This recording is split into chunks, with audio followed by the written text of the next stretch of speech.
Thank you for tuning in to Turn the Pages. I am your host, Jordan Rivers, and I have a wonderful guest here today, Shedrick. So I want to thank you first for coming out to the show. We're going to be talking about communities and building them. So we're kind of building up on last week's episode and a few weeks prior. So, but first, I want to say thank you all for tuning in. And if you have any questions, please call the number below 312-738-1060. And make sure you call before the last 5 minutes that we're on air so we can make sure to answer your questions. Okay, so I want to get into just the conversation of who you are and what you do, because we had a sidebar, earlier, and I just wanted really like get the community on what you do. So can you explain? Oh, my name is Shedrick Sanders, and right now I'm what's called a community restorative justice coach. And my goal is I work with the schools, the administrators and the teachers to help them to develop community in the schools that would help prevent conflicts from happening. And when conflicts do happen, train them in how to do what's called restorative practices, where they discuss what's happening, what happened to the victim, what happened to the offender, how they affected each other, how they affected the people around them, and then what did they do to make things right. So. Okay. Mm-hmm. And is this helpful with our community that you're doing? Like what changes have you seen that have actually helped being able to do that? Well, one is teachers being able to de-escalate things instead of escalating them. Okay. We do what we call restorative conversation. We work on really active listening skills and what they call I statements, where you tell people what you need from them without being offensive, and how you listen to people and find out what they need without being defensive. Okay, and I definitely think it's needed, especially within our school system. So are you doing it in the school system, or is this outside of the schools, or where are you? I'm doing them in the school system. Okay. Yes. Right now I'm working in 2 schools right now. I've worked in several schools. In terms of projects, coming to the school, I work with the teachers, help them to form a community among themselves even. Because a lot of teachers don't know each other, don't know what gifts they have that they can share and use with each other. And information that they know about students that they can also share and use. So help them to be able to relax, communicate with each other, get to know each other, and be able to solve problems that they may have. And then to spread that to their classroom, to have the students get to know each other, form community in the classroom, and then work out agreements, how we're going to treat each other, how we're going to deal with conflict, and then be able to deal with conflict in a nonviolent way. Okay, and that's great. I definitely don't remember having anything like that when I was in school. So I think it's really great that you do that. Mm-hmm. So as far as your experiences, you briefly touched on you living in Ghana for 3 years. And I just want you to kind of go in detail on what you did and how that worked out, because I'm really intrigued by you being in Ghana for 3 years. Well, I was told that every Black American should go to Ghana at least once in their life for an extended period of time, because they know the history. Okay. So I got lucky and got involved in the Peace Corps, and I went to Ghana, and I went as a math science teacher. Okay. And I was so impressed, one, by the fact that they do know their history, they care about us as human beings, they look at us as we were stolen from them and they want us back. One of the things they say, that when somebody breaks into your house and steals things, they do not steal garbage. They take the best. And they took some of the best people, and they want us to come back. They like the way that I came back, learning the language and the culture, eating the food, doing the dancing, and working with their children. They really appreciated that. Wow, that is amazing. Oh my gosh, that is great. I've always wanted to travel.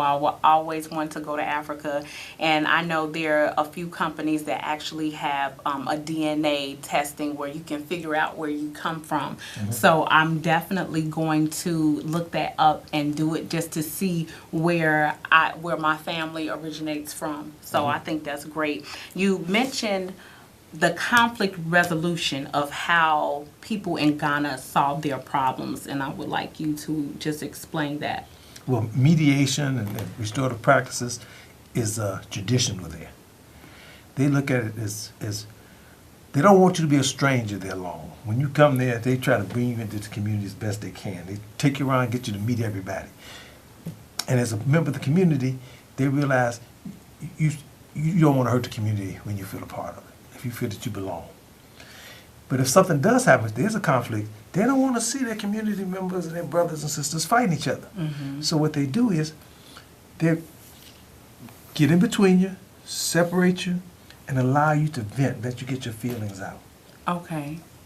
And I asked them why they did that, and they said, out of anger, somebody may say something to you, and they hate you for the rest of your life. But what we do is we separate you from them, let you talk to us, and vent those anger, and we'll take that information and translate it for something that he can hear really well and understand. And once you've vented and cooled down, bring you together and let y'all work out a really solid problem. Okay. And they do that all the time. It was beautiful to watch. I mean, small kids will see two adults who may be getting upset, and the small kids will come up and say, oh, could we go over here? Could we go over here? Oh, that is so sweet to just teach our children how to deal with conflict and resolution. So was that part of what you do in the school system? Do you do it the same way, or how does that unfold? No. What I did when I was teaching math and science, I looked at conflict resolution as being math and science. Okay. I looked at the reason to teach math and science is so that people can learn to deal with problems. And what better problems to learn to deal with is the problems you have in your own life. Absolutely. And you're going to have every day, all the time. So in my classrooms, I would set up a community. We spent the first 2 weeks getting to know each other. Everybody knew each other's names. I knew everybody's names. And we just had a good time. We developed agreements on how we're going to treat each other. We did what we call I statements, how to talk to each other. We did active listening techniques. And we did a problem-solving process. Okay. And it's just like the scientific process. I read a book called Teacher Effectiveness Training, and they talked about that. Okay. So every week, at least once a week, we had a class meeting where we talked about how things are going, what's happening. Then students could call a meeting whenever they felt they needed one. Okay. And initially they abused it, see, because they felt they didn't want to do no work. So they call them meetings all the time. And I say, oh, okay, good. Then I called a meeting about the fact that they call the meetings all the time. And that's what happens when you let kids run it. They tend to, veer off into something. So, but just, did it help? Did it help at all? Just having that program? It helped tremendously. It helped tremendously. In my classrooms, it helped tremendously. And then when I got back to the States, I got lucky enough to actually get a job actually doing conflict resolution. I didn't have to do math anymore. Okay. So I was working for the Orange County Dispute Settlement Center in Chapel Hill, North Carolina. Okay. And I got formally trained as a mediator, a facilitator, and a trainer. And I started training kids and teachers conflict resolution techniques, nonviolent conflict resolution techniques. Okay. Then I went to New Mexico. And in New Mexico, I got further training in what's called victim offender mediation, which is pretty much what's going on now with restorative justice. Okay. How do we make things right when things go wrong? When things go wrong. Yeah. So I worked there for a long time. And I've trained kids all over the country to be mediators in the playground, mediators in the schools. I trained teachers. It was just fantastic. And so then when I came back to Chicago, I got lucky enough to get involved with the with circle keepers. Okay. Now, what are circle keepers? Well, they're a group of people who uh, they s- it actually started up actually started in Canada. Restorative practice, restorative justice really started moving in Canada, Okay. and they looked at things that indigenous people have been doing, Africans, Native Americans, and they get in circle and they talk and they listen to each other. Okay. And they have a ritual, and it's a safe space, and it's safe physically and it's safe emotionally, and it's sacred. So that they learn to talk, one, just to get to know each other, to hear each other's story. 'Cause when you know a person's story, you're not afraid of them. Absolutely. I totally agree. And I think that people in general should just kind of understand and know cultures. So really quick before we get any callers, or I just want to send a reminder, if you are watching the show, please go to www.turn-the-pages.org if you have any questions about our Turn the Pages organization here at CAN TV. And if you are interested in being a guest on the show this season or next season, you can email us at info@turn-the-pages.org. So just a little quick, because sometimes the time goes really fast and we only have 25 minutes. So I just want to make sure that I got that out there. So I wanted to go into just building the community. Like, what advice do you have, especially in Chicago and some of our rougher neighborhoods or poverty-stricken neighborhoods? What advice do you have for those communities on how to build better communities? But one is just smiling and saying hello to people. I see the guys on the street. Hey, how you doing? What's happening? If they're playing music that I don't like, I ask them, the music's kind of loud. Are you taking requests? Can you got a little Nancy Wilson or James Brown or something like that? And get to laughing, get to talking to them, introduce myself. Let them know I'm in the community. I do things like beat drums on the front porch, and I Okay. juggle and do all kinds of things that help people to get to know me. Okay. So people need a kind of an inroad to approach you. So if they see me juggling some balls or something or playing with some little toy, oh, what is that? I could do that too. Then it opens up communications and we get to talking and get to know each other. Okay. So the thing is get to know people, say hello to them, have a little conversation with them, get to know the people on the bus. Everybody got their little phone and everything. They can say, hello, how you doing? And they get used to you saying hello to them, and they may get to know each other. And then when you get to know each other, then when things go wrong, it's easier to talk to somebody. It's easier to listen to them, and that's the key piece. So oftentimes I meet somebody. One of the first questions I ask them is, "Oh, did you grow up here in Chicago? Oh, what high school did you go to? Okay. Oh, okay. And what sports did you play?" And try to get to know them, the things that they're interested in, and then that helps build the community and get to know people. Exactly. I definitely agree. I have some of the best neighbors, I think, too, that actually helps build the community. When things go on, we keep each other in the know. When there are break-ins, when there, just anything that goes on in the community, we know who we are, and we have set up a system. So if something happens, we're watching out for one house, or we're looking after each other's kids if they're in the front yard playing. And I believe that right there, it not just builds the community, but maybe the trust in the community so that we can get stronger as a people. So I definitely think that that's important. And so if we do the things that you've experienced in Ghana with conflict resolution, we can actually help our children and their families as well deal with issues within the community. Because all the time you hear about the killings on TV, the shootings. I believe that this month that Chicago just had the 700th death since January, and so we're only in March.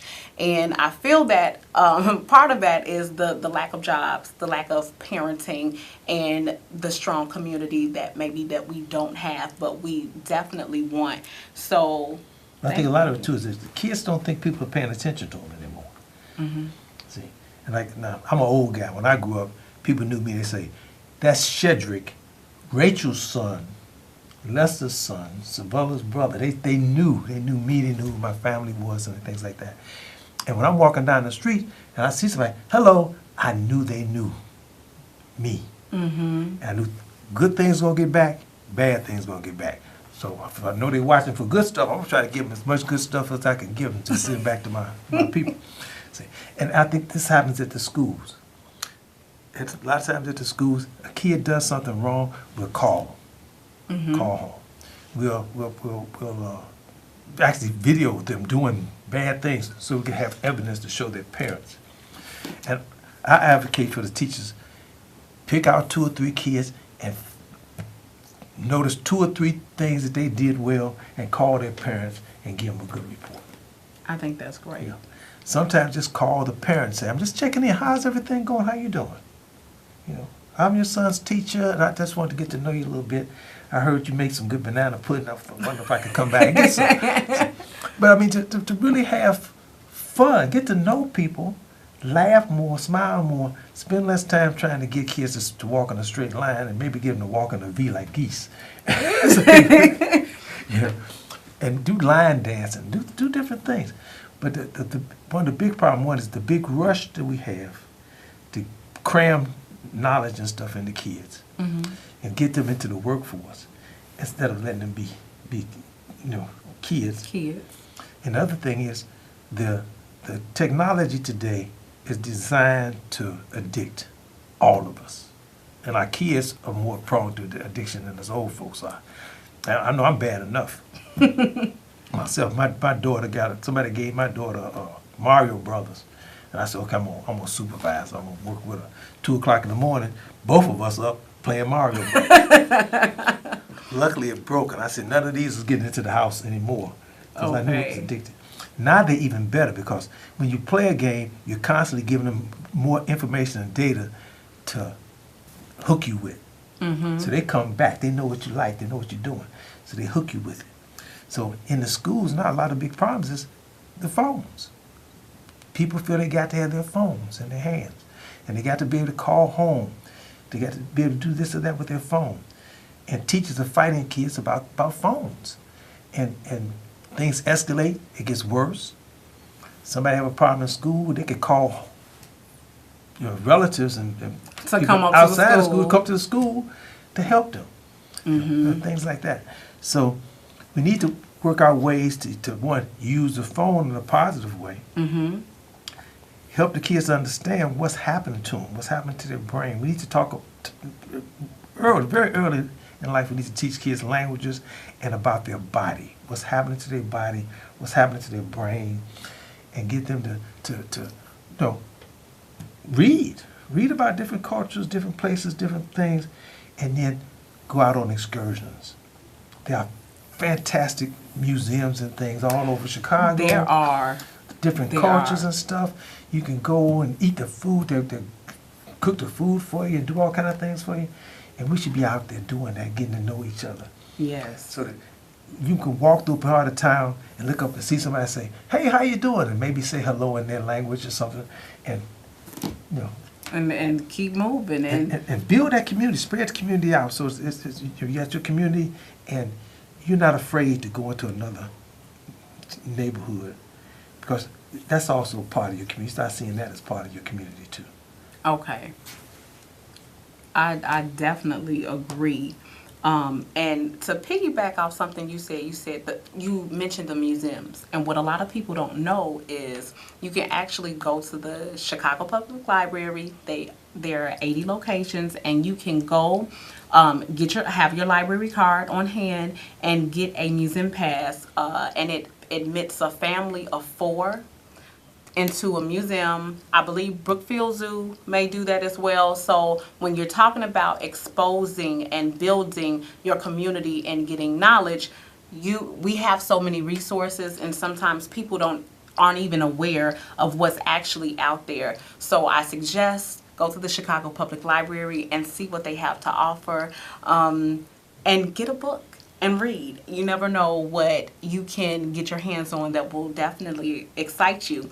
And speaking of books, you mentioned earlier the junior great books, and you talked about the imp. And I just want you to kind of explain the story because I was really intrigued by it.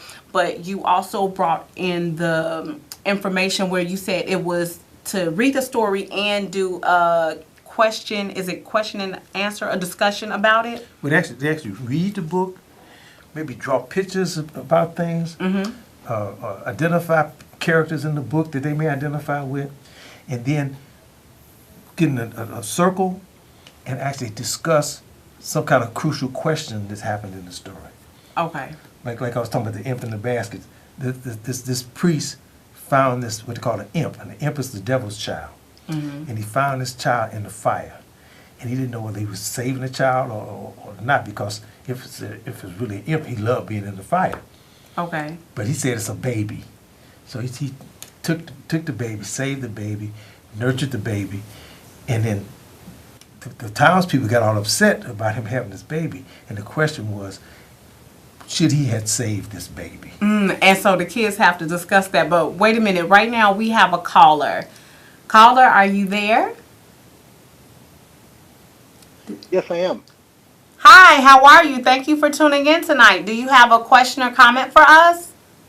Yes, I do. Thank you for taking my call. No My problem. question is, over the last several years, many of my community members and I have been working to beautify, in the southeast area of Chicago.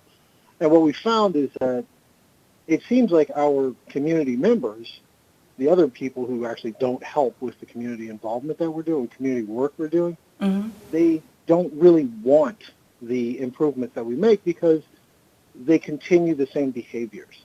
I know your guest has said many things that were very helpful in the past and on this show as well. And I'd like you guys to maybe take a stab at that concern. Okay, so you're saying that they don't want the community to get better? Is that what you're saying? Well, generally through their actions and the things that they do. Like in one instance, we'd plant a community garden, let's say, and that community garden would get regularly trashed. Or we'd have special events, and those events would have to be shut down by the police for criminal activity and teenage kids in our community. I mean, I know these people are in our community. They are part of our community. But if we're working to build a community that the community doesn't want, by virtue of their actions, what are we supposed to do? So I'm going to jump off and let you guys answer that question. Thanks so much. Okay, thank you for calling in. Well, that is a great question. And I feel like there are so many issues just within that. Sometimes I know from living in the Bronzeville area, predominantly black, when people come into a neighborhood and try to make it better, I feel that sometimes maybe introducing yourself or what your organization is actually helpful by reaching out to your alderman, so that you form this relationship with the alderman who is familiar with the people in that community, so that you can help build that bridge that you need, and to let people know that you are here to make this community better. You want to make it better, and that you want to include them in building a better community, so that when there are certain events that it's not shut down, and just having a list of rules. And that's when government really comes into play, because you have to know who your aldermen are. You have to know who the police officers are,